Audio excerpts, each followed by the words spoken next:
សួស្តីម្នាក់ទស្សនានេះគឺជារឿងសង្គមអសរីរៀបការក្នុងពេលថត live វីដេអូនៅក្នុង chapter ទី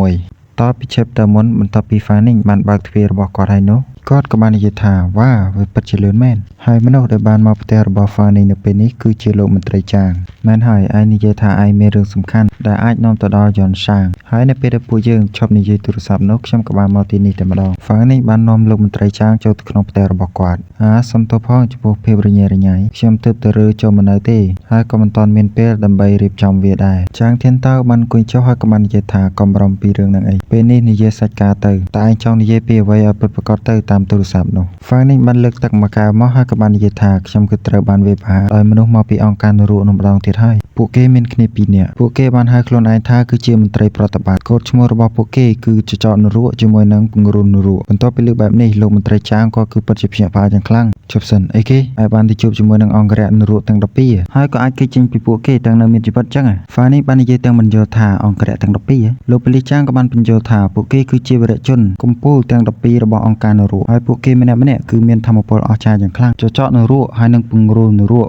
ក៏ជាផ្នែកមួយនៅក្នុងចំណោមពួកគេទាំងអស់គ្នានោះដែរយោងទៅតាមកំណត់ត្រាអ្នកប្រមាញ់ព្រលឹងកម្រិតធម៌ពលរបស់ពួកគេគឺនៅចន្លោះចំណាត់ថ្នាក់ទី5ហើយនិងចំណាត់ថ្នាក់ទី6តើឯងអាចរស់ចេញពីពួកគេបានដោយរបៀបណាទៅហើយ Fanning ក៏បានក្អកបន្តិចដោយសារតែបច្ចេកទេសមួយហើយខ្ញុំក៏បានធ្វើឲ្យចចកនរកនឹងបាត់បង់ដៃអស់មួយខាងបន្ទាប់មកក៏បាននាំពង្រូលនរកធ្វើការ teleport ទៅបាត់ដោយប្រើប្រាស់នៅវត្ថុមួយដែលមានពន្លឺពណ៌ក្រហមជុំវិញវាហើយក៏បានគិតថាខ្ញុំដឹងថា Lear គឺជាអ្នកដែលប្រើប្រាស់នៅបច្ចេកទេសនោះប៉ុន្តែវាគឺជារឿងល្អបើសិនជាអ្នកប្រមាញ់ព្រលឹងមិនដឹងពីនាងតាំងធានតើក៏បាននិយាយថាត្រឹមតែកម្រិតរបស់ឯងនេះតើឯងអាចធ្វើឲ្យគាត់របួសបានដោយរបៀបណាហើយឯងក៏អាចធ្វើឲ្យពួកគេដកថយបានទៀតខ្ញុំដឹងហើយឯងច្បាស់ជាមានអាវុធសម្ងាត់ខ្លះហើយ Fanning ក៏បានងក់ក្បាលលោកប៉ូលីសចាងក៏បាននិយាយបន្តទៀតថាខ្ញុំនឹងមិនដេញដោលវាឥឡូវនេះទេប៉ុន្តែនៅក្នុងពេលដែលស័ក្តិសមឬក៏ពេលដែលឯងមានអារម្មណ៍ថាអាចទុកចិត្តខ្ញុំបានហើយនោះខ្ញុំសង្ឃឹមថាឯងនឹងអនុញ្ញាតឲ្យខ្ញុំដឹងពីការសម្ងាត់ទាំងអស់នោះ Fanning ក៏បាននិយាយថាខ្ញុំដឹងហើយលោកប៉ូលីសចាងក៏បានយកសភៅមួយចេញមកចំពោះល្បិចដែលប្រើប្រាស់ធ្វើការ teleport ហើយនឹងពន្លឺពណ៌ក្រហមនោះវាប្រហែលជាវត្ថុព្រលឹងរបស់អង្គការនរកថាសព្រះច័ន្ទពួកយើងធ្លាប់បានឃើញពួកគេប្រើប្រាស់វាពីមុននឹងហើយគឺជាមូលហេតុដែលពួកយើងពិតជាពិបាកនៅក្នុងការទប់ទល់ជាមួយនឹងអង្គរៈទាំងអស់នោះព័ត៌មានផ្នែកខាងក្នុងរបស់ពួកយើងក៏បាននិយាយថាថាសព្រះច័ន្ទនឹងគឺវាមានលើសពីមួយដែលអាចនិយាយបានថាពួកគេប្រហែលជាដឹងពីរបៀបដើម្បីបង្កើតនៅថាសព្រះច័ន្ទនោះហើយដូច្នេះហើយកំឡុងពេលប្រកួតនោះតើឯងគិតយ៉ាងម៉េចដែរចំពោះពួកគេ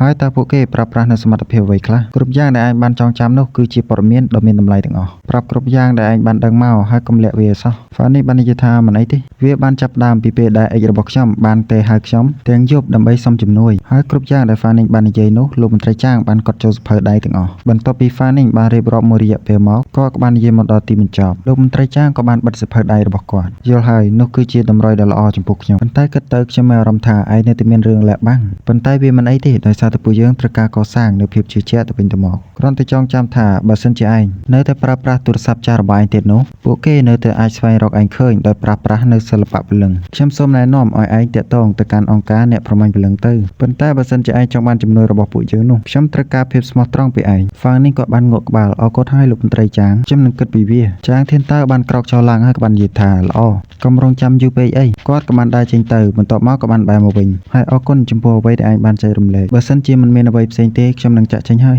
Fanning ក៏បាននិយាយថាឈប់សិននៅសល់រឿងចុងក្រោយមួយទៀតខ្ញុំមានសំណួរផ្ទាល់ខ្លួនមួយតើលោកស្កបបលីដែលមានឈ្មោះថាចាងជុនដែរទេហើយចាងធានតើគឺពិតជាតក់ស្លុតចាងជុនបន្ទាប់មកគាត់ក៏បានចូលទៅក្បួចកអាវរបស់ Fanning តើឯងបានឮឈ្មោះនេះមកពីណា Fanning បាននិយាយថាគាត់បានជួយខ្ញុំកាលពីច្រើនឆ្នាំមុនខ្ញុំជឿថាការស្លាប់របស់គាត់មានតាក់ទងជាមួយនឹងអង្គការនរកនោះហើយលោកមន្ត្រីចាងក៏បានប្រឡែងកអាវរបស់ Fanning វិញទៅហើយគាត់ក៏បានអង្គុយចុះទាំងក្រៀមក្រំមែនហើយមិញនេះឯងច្បាស់ជាបានគិតថាខ្ញុំធ្លាប់បានធ្វើជាអ្នកប្រមាញ់ព្រលឹងហើយចាងជុនគឺជាប្អូនប្រុសរបស់ខ្ញុំហើយការស្លាប់របស់គាត់គឺជាមូលហេតុដែលខ្ញុំចាក់ចេញពីអង្គការកាលពី16ឆ្នាំមុនគាត់បានជួបគ្រោះថ្នាក់ចរាចរណ៍មួយនៅតាមផ្លូវត្រឡប់មកផ្ទះវិញគាត់បានសន្លប់បាត់ស្មារតីហើយពួកយើងក៏បាននាំគាត់ទៅមន្ទីរពេទ្យភ្លាមៗខ្ញុំនៅចងចាំយ៉ាងច្បាស់ថាគ្រូពេទ្យនិយាយថាគាត់គឺមិនអីទេគ្រាន់តែសម្រាប់ខ្លះគាត់ក៏អាចភ្ញាក់ឡើងវិញហើយប៉ុន្តែគ្រាន់តែពេលដែលពួកយើងបានគិតថាគាត់នឹងជាឡើងវិញហើយនោះគាត់ភ្លាមៗក៏បានស្លាប់ដោយគ្មានការព្រមានឬក៏ការបញ្យល់ហើយវិធីដែលគាត់បានស្លាប់នោះគឺពិតជារន្ធត់យ៉ាងខ្លាំងខ្ញុំបានទៅពិនិត្យរាងកាយរបស់គាត់ដោយផ្ទាល់វាមានដាននៃធម្មពលវិញ្ញាណគ្របពេញខ្លួនរបស់គាត់សូម្បីតែបន្តោងការពារដែលគាត់បានខ្ចីពីមាត់របស់គាត់នោះក៏បានប្រែក្លាយទៅជាផេះផងដែរនោះគឺមិនមែនជាបដិវៈហេតុធម្មតាទេខ្ញុំបានសុំអង្វរឲ្យអង្គការធ្វើការស៊ើបអង្កេតក៏ប៉ុន្តែពួកគេបានបដិសេធ Fanning ក៏បាននិយាយទាំងឆ្ងល់ថាបដិសេធ ហេតុអីទៅដោយសារតែគាត់មិនបានដាស់ឡើងនៅធម្មពលហើយគាត់ក៏មិនមែនជាអ្នកប្រើប្រាស់ពលិហើយជាមួយគ្នានោះដែរអង្គការគឺមានការរៀបចំជាសម្ងាត់នៅគម្រោងការដ៏ធំមួយដើម្បីប្រឆាំងជាមួយអង្គការនរកពួកគេបានធ្វើបែបនេះដោយសារតែមិនចង់បង្អើសត្រូវ Fanning ក៏បាននិយាយថាតើវាជោគជ័យទេលោកមន្ត្រីចាងបាននិយាយទាំងអស់សង្ឃឹមថាទេពួកយើងបានបរាជ័យពួកគេដឹងពីគម្រោងការរបស់ពួកយើងហើយពួកយើងក៏បានដើរចូលទៅដូចជាចូលទៅក្នុងអន្ទាក់អញ្ចឹងពួកយើងបានបាត់បង់នៅមនុស្សដែលមានសមត្ថភាពអស់ជាច្រើនពួកយើងកាន់តែខ្លាំងទៅបន្ទាប់ពីថ្ងៃនោះប៉ុន្តែយើងមិនហ៊ានឈ្លានពានទៅលើអង្គការនរកនោះម្ដងទៀតទេខ្ញុំតែងតែបានសង្ស័យថាមាននឹងកើនៅក្នុងជួរអ្នកដឹកនាំរបស់អង្គការអ្នកប្រមាញ់ពលឹងហើយជាមនុស្សធ្វើការឲ្យអង្គការនរកនោះចាងជុនគឺជាគ្រួសារតែមួយគត់របស់ខ្ញុំតែប៉ុណ្ណោះបន្ទាប់ពីរឿងទាំងអស់នេះបានកើតឡើងនោះខ្ញុំបានបាត់បង់នូវភាពជឿជាក់ទាំងអស់ចំពោះអង្គការហើយគាត់ក៏បានលើកកែវទឹកឡើងនិងបាននិយាយបន្តទៀតថាខ្ញុំបានបោះបង់ចោលនូវគុណសម្បត្តិរបស់ខ្ញុំទាំងអស់ហើយក៏បានចូលនិវត្តន៍ Fanning បាននិយាយថា16ឆ្នាំមុនចាងជុនបាននិយាយថានៅក្នុងពេលដែលសាកសមមួយគាត់ចង់ណែនាំខ្ញុំទៅកាន់ទីកន្លែងពិសេសមួយហើយ Fanning ក៏បានគិតថាដល់ពេលដើម្បីសាកល្បងថាតើសបាននោះគឺជាការពិតឬក៏អត់ខ្ញុំមិនមានការចងចាំពីរឿងទាំងអស់នេះទេរហូតដល់ពេលនេះលោកមន្ត្រីចាងក៏បានផ្អាកឈប់សិនតែអាចថាឯងគឺជាក្មេងនោះហើយគឺជាមនុស្សដែលបានភ្ញាក់ឡើងនៅធម្មពលកាលពីប្រហែលឆ្នាំមុននោះខ្ញុំចាំពីរឿងនេះវាគឺជាករណីចុងក្រោយបង្អស់ដែលចាងជុនធ្វើការស៊ើបអង្កេតមុនពេលដែលគាត់បានស្លាប់ Fanning បាននិយាយថាខ្ញុំមិនប្រកាសទេថាខ្ញុំគឺជាក្មេងនោះឬក៏អត់ប៉ុន្តែឆ្លងកាត់តាមរឿងទាំងអស់នេះនោះពីការចងចាំរបស់ខ្ញុំកាលពីមុននោះខ្ញុំបានជួបជាមួយនឹងរឿងដ៏ធំមួយហើយក៏ជាតម្រុយមួយដែលអាចនាំពួកយើងទៅកាន់អង្គការនរកនោះបានលោកមន្ត្រីចាងក៏បាននិយាយទាំងឆ្ងល់ថាតម្រុយតើជាតម្រុយប្រភេទណាទៅតើលោកធ្លាប់បានឮពីមូលដ្ឋានសាងយ័ន្តដែរទេចាងធានតើបាននិយាយថាមូលដ្ឋានសាងយ័ន្តមែនហើយចាងជុនបាននិយាយពីវាដែរនៅក្នុងឯកសាររាយការណ៍មួយរបស់គាត់ប៉ុន្តែក្រោយមកការស៊ើបអង្កេតបាននិយាយថាវាគឺគ្រាន់តែមានមនុស្សដែលបានប្រើប្រាស់នៅឈ្មោះនៅក្នុងការជួញដូរក្មេងតែប៉ុណ្ណោះហើយយើងបានគិតថាវាគឺជារឿងคล้ายៗក៏បានទម្លាក់ករណីនោះចោលទៅហើយបើសិនជាអង្គការនរកនោះគឺពិតជាមានការតាក់ទងជាមួយនឹង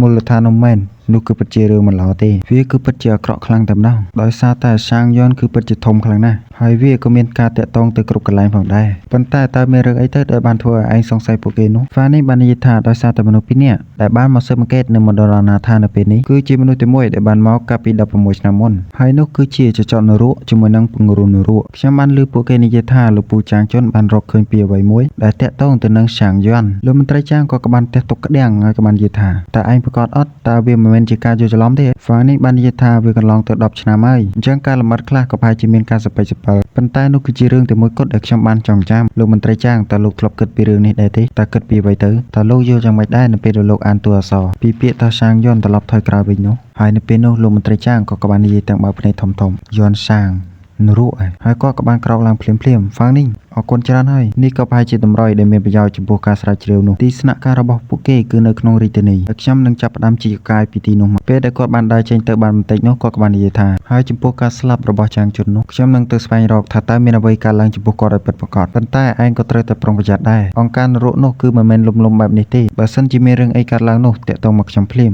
Fanning ក៏បាននិយាយថាយល់ហើយខ្ញុំនឹងប្រុងប្រយ័ត្នហើយបើសិនជាលោករកឃើញពីអ្វីថ្មីនោះសូមអនុញ្ញាតឲ្យខ្ញុំបានដឹងផងលោកមន្ត្រីចាងក៏បានដើរចេញទៅហើយបានលើកដៃជាសញ្ញាយល់ព្រមបន្ទាប់ពីលោកមន្ត្រីចាងក៏បានចាក់ចេញទៅហើយនោះជើងលីនាងក៏បានផុសចេញពីក្នុងខ្លួនរបស់ Fanning មកវាពិតជាគួរឲ្យធុញខ្លាំងណាស់ដែលនៅទីនេះនោះលីអឺមិនចូលចិត្តសង្ងំបែបនេះទេហើយ Fanning ក៏បានលួងលោមជើងលីមិនអីទេវាគ្រាន់តែមួយផ្លែតតាមិនមែនអូននិយាយខ្លួនឯងថាធម្មពលយ៉ាងរបស់គាត់ខ្លាំងពេកទេតែធ្វើឲ្យអូនមិនអាចបង្ហាញខ្លួននៅពីមុខគាត់បានទេជើងលីក៏បានឈប់អោប Fanning ហើយក៏បាននិយាយថានឹងគឺពីមុនទេនៅពេលនេះខ្ញុំមិនខ្លាចធម្មពលយ៉ាងរបស់គាត់ទៀតឡើយហើយ Fanning ក៏បានទៅពេចថ្វល់របស់ជើងលីអូមើលតែអូនទៅមិនអីទេអញ្ចឹងតើអូនគិតយ៉ាងម៉េចដែរបើសិនជាខ្ញុំទិញហ្គេមថ្មីឲ្យអូនដើម្បីប៉ះប៉ូវទៅលើរឿងនេះនោះហើយនៅពេលដែលជើងលីបានឮពីហ្គេមថ្មីនោះនាងក៏បានសប្បាយចិត្តយ៉ាងខ្លាំងហើយនៅពេលនោះទូរស័ព្ទរបស់ Fanning ក៏បានរោឡើងអ្នកដែលបានទេមកគាត់នោះគឺជាជូធានហួរចំណែកនៅម្ខាងទៀតវិញនោះបរិសសក់ក្រហមជាមួយនឹងក្មេងស្រីសក់ពណ៌ខៀវក៏បានមកដល់ពីមុខទ្វារហើយលោកតាចាស់នោះក៏បានសួរថាតើពួកឯងកំពុងទៅរកបណ្ណាគេពេលដែលតាចាស់នោះបានដឹងថាអ្នកទាំងពីរមករកអ្នកណាហើយនោះក៏បាននិយាយថា Fanning គាត់បានរើចេញពី3ថ្ងៃហើយទាំងបញ្ញាបញ្ញាល់ហើយគាត់ក៏មិនទាន់បានមកសួរនាំអំពីរបស់ដែលគាត់មិនទាន់បានយកទៅដែរខ្ញុំទើបស្មានរួចមិញពេលនេះទីកន្លែងនេះបានដាក់ជួលម្ដងទៀតហើយបរិសសក់ក្រហមបាននិយាយថាគាត់បានខ្ចីសភៅពីខ្ញុំមុនពេលដែលគាត់បានរើចេញហើយគាត់បាននិយាយថាគាត់បានភ្លេចខ្ចប់សភៅនោះយកទៅចឹងហើយខ្ញុំក៏ចូលមករកវាដោយខ្លួនឯងទៅលោកតានោះក៏បានចង្អុលទៅប្រអប់មួយហើយក៏បាននិយាយថាទៅមើលខ្លួនឯងទៅរបស់របស់គាត់នៅត្រង់នោះហើយបរិសសក់ក្រហមក៏បានចូលមកយកសភៅមកក្បាលរកឃើញហើយលោកតានោះគាត់បានសម្អាតនៅទីនោះបណ្ដាក៏បាននិយាយបណ្ដាថាមិនអីទេមកយករបស់ដែលឯងចង់បាននោះចុកទៅចោះគាត់បានដកដង្ហើមធំក្មេងនេះពិតជាចម្ ចម្លែកមែនគ្រប់យ៉ាងមើលទៅមិនអីទេមិនបានជាគាត់រើចេញភ្លាមអញ្ចឹងដែលបានធ្វើឲ្យភ្លេចនៅរបស់របរទៀតមួយរយៈពេលក្រោយមកពួកគេទាំងពីរនាក់ក៏បានចាក់ចេញពីទីកន្លែងនោះក្មេងស្រីសក់ពណ៌ខៀវក៏បាននិយាយថាគាត់ពិតជារត់លឿនមែនតើគាត់គិតថាប៉ុណ្ណឹងគ្រប់គ្រាន់ដើម្បីវង្វេងដានរបស់ពួកយើងបានហើយបរិសុទ្ធសក់ក្រហមក៏បានបោះសភៅនោះទៅឲ្យក្មេងស្រីសក់ពណ៌ខៀវទៅឈប់និយាយច្រើនទៅប្រើប្រាស់នូវសមត្ថភាពរបស់នាងដើម្បីរកដានរបស់គាត់ទៅក្មេងស្រីនោះក៏បាននិយាយថាយល់ហើយបងប្រុសនេះហើយនាងក៏បានប្រើប្រាស់ធម៌ពលរបស់នាងចុចនៅកណ្ដាលថ្ងាសបើកផ្លូវហើយនាងក៏បានបញ្ចេញធម៌ពលទៅលើសភៅនោះដំណើរការហើយរូបភាពរបស់ហ្វានីងដែលកំពុងតែលួងលោមជាងលីមិញក៏បានបង្ហាញមករកលោកឃើញហើយបាទហើយក៏សូមអធិស្ឋានចំពោះការខកខានមិនបានចេញវីដេអូមូលហេតុនោះគឺដោយសារតែទូរស័ព្ទរបស់ admin នេះវាបានចូលជាងហើយដោយសារតែខ្ញុំរវល់ធ្វើការអញ្ចឹងហើយក៏មិនបានប្រញាប់ទៅយកវាពីជាងវិញដែរបាទហើយនៅក្នុងអាកប្បខ្ញុំបិណ្ឌនេះក៏សូមជូនពរអ្នកទាំងអស់គ្នាហើយមានសម្រស់កាន់តែស្រស់ស្អាតរកទទួលទានមានបានអ្នកទំនេរឲ្យឆាប់ដល់គូហើយធ្វើដំណើរកម្សាន្តទៅទីកន្លែងណាក៏សូមជួបសុខសុវត្ថិភាពទាំងអស់គ្នាហើយវីដេអូនេះគឺមានតែប៉ុណ្្នឹងទេសូមអរគុណ